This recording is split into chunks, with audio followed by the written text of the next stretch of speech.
steals time. Why would it will steal time? Because think about it. Once you're sinning, you're in a sin. You're a swirl of sin. You get into that swirl of feeling that you can't hold your head up high anymore. You feel like you're ashamed to everybody, even to your own family who you shouldn't, or to your spouse, your best friend, you shouldn't, because you did nothing wrong. You're a sinner, and that's okay because you sinned. That's fine. Because you why you sin? You're a human being. What's important is you controlling that, and what you can battle the sin from keep coming from keep happening, especially if the same sin over and over again. You know, if you just like that saying, if a man fools you once, right? Shame on him. But if the man fools you twice, shame on you.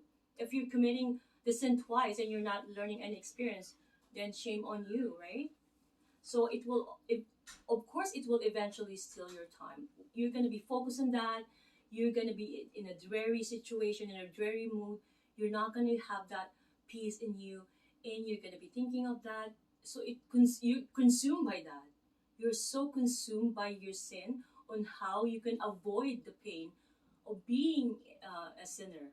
So it brings us to this big swirl of like a cycle, and trust me, the demon is clapping at the corner. You don't want that to happen. You don't want to keep stabbing Jesus, the thorn. He's already carrying your cross. Just turn to him. Say, Jesus, please help me. I can no longer take this, right? I forgive me for I have sinned, right? Don't you think that's the best amazing tool that you can find in life that you can use? It is the best. He came down to help you, me, and everyone here, so that we're not tied to this commandment. There's rules. Even to be honest, I don't want to mention this. Of course, we have to follow the government, but he's saying that even if we did not follow that, because we're human, because things happen in life. You can sometimes you can't pay your tax. You know, things happen.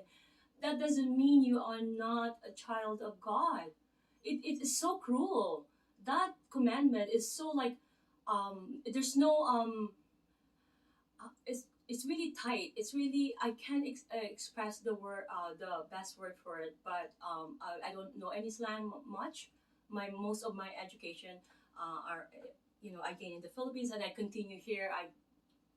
But it didn't help me to learn a lot of slang words or phrases, but it will kind of affect you. Sorry, but if I remember earlier my story, but I couldn't pick the proper words. Is at the tip of my tongue, or the phrase. So number 19, sin has eternal consequences. See, that's the thing here. This is what we should avoid, because we are going to not know the consequences of this sin. Okay, go check your Bible, because I have to check too, because I have no clarity over it. I learned before that up to 10 generation. Imagine my great grandchild is not even born yet, and they have to pay for my sin. I mean, come on. Like, that's you can't even give your kids inheritance of money, and then you're giving them some inheritance of your sin. Come on now. Please don't do that. Right? Please do not do that. That's not nice, right? Especially to the person who's trying to give you that freedom of being imprisoned from all of these. All you have to do is you know, acknowledge him, and believe in him, and know that he's the way to God, to the Father who created you, by the way. So for the non-unbelievers out there, I please, especially nowadays, we don't know what's happening. People can express all their opinions of what's happening right now. Nobody knows. It could be a wrath of God. Could be. It could be. We don't know though. Who knows? Like, even like, you know, Catholic, whatever, whoever, the respected religion. It doesn't matter. Religion is not even. The teaching of Jesus is not about the religion. First off, so it has nothing to do with that. But a lot of entity are giving their own predictions, their own whatever of what's happening. Okay, you know what? Nobody really knows. That's the truth. I an ignorant person of this. I don't know. I'm still studying this every time, but it's like easy as one, two, three. Like we don't know the future. No matter what you say you do not know. You do not know what's about to come, and that's great fear because you're thinking about the fear. Don't think about the fear. If you die tomorrow, then you die tomorrow, right? Your goal now is, if you die, where are you gonna go? Are you saved? And the question, saved from what? Saved from who? Right? Again. So we're going back to that topic. I just want you guys to understand, because me, through my experience, I'm telling you that I'm ashamed to pray. I'm ashamed to ask, talk to him. I'm ashamed to you get into that swirl of you know emotion. You no longer um contain the confidence of that. You know what? This is my father. This is like a parent, that they will forgive me. Why wouldn't he? Just, you committed sin, just tell him. He knows you did it anyways. If you're not gonna tell him, just like a parent, like you have to tell your parents so that they know, and then it's done. Trust me, when a child says, "Mom, I'm sorry," there is no way in the world that parent will say no. There's no way I'm going to forgive you. It's really, there's no mother who will ever do that, or a father. A mother put more in the growth of the baby, physically, more so emotional and everything else, but the father too. But they cannot say no if they ask for forgiveness. They're really, really saying, "I promise I won't do it again." But if you do it again and you do it again, then that's a different story, and we're not going to get into that. That's more, you know. Okay, so I'm gonna say that again. 19. Sin has eternal consequences. Okay, so number 20. Whoa, we're at 20. I'm so excited, really. Um, my heart is full of joy every time I talk about Jesus. I'm so excited about these things that I'm also learning. I'm also, this is not a new learning, but I like it when it's laid out to you, like there's rule. That's why that the commandment is a rule. We're not gonna ignore it. What I'm just trying to say here, don't get me wrong, we are no longer slave by that. We are forgiven because we are human beings. We tend to sin.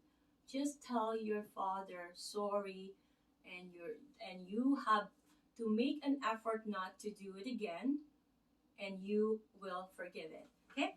So number 20 is, your sin will always find you out. Right? My interpretation, you can get me, because again, I'm reading this. This is not mine, right? This is Dr. Michael L. Brown. I found it on the Bible, that it landed on my lap when I went to a church. So I'm very, very grateful.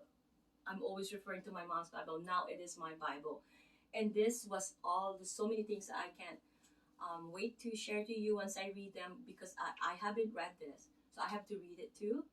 Um, and then I will add on to whatever knowledge I have gained through decades of studying the teachings of Jesus. I love to learn more, get into depth more, and help. This is my job as a human being here, is to get somebody, because tomorrow I could be in the dark, and somebody to bring me into the light. And we have to help one another. That's why that unity, and that's what's needed. We need to help each other, to find each other, lead each other to find its way, to turn their face again back to God. Okay, that's our job. That's the only purpose that we have in life here. Okay, so the sin will really make you exit out. You will no longer be interested in it, because you are dread in that sin, and you no longer gonna care for those. Then you're just gonna be in, you don't even know you're having happiness that is very worldly happiness, but it's not gonna give you that full happiness of what God can give you. This world is going to give you all that shallow happiness, which is fine. But if you have that true joy of happiness too, it makes a big difference of enjoying both. So it's better that we have that through, so that we are more content, we are more appreciative of whatever worldly happiness that we are experiencing. So we're not complaining. We're not always, in a dread of complaints. And then with the sin that we're talking about, we're not in that big snare of life, that we're not trapped into a hole, into a bigger hole, into a bigger hole that we can no longer get out. I would use that sand. Oh my gosh, I don't know what is it called. It's like a sand. You buy, let's say, by forest perhaps, or I don't know if it's any here, but I've seen it only in movies. Okay, so where it's like a sand, and then once you get into that, it's there's no other way. It's just gonna drag you slowly down, right? Unless somebody gets you out, right? But keep in mind, you need help from people that you have the same mind, the same belief, the same trust, belief in Jesus. You cannot ask advice from somebody who's blind, who doesn't know the teaching of Jesus, who doesn't even believe in God, who doesn't even believe in Jesus. You're not gonna ask your advice from there, right? You're gonna refer to the Bible, and you're gonna be wise in choosing whom you should believe. Okay, so guys, I love you guys. I will see you more tomorrow. I'm gonna be reading this. Can't wait to share it with you. And also, I'm gonna be reading my Bible. God bless you. I love you guys. Bye. See you tomorrow.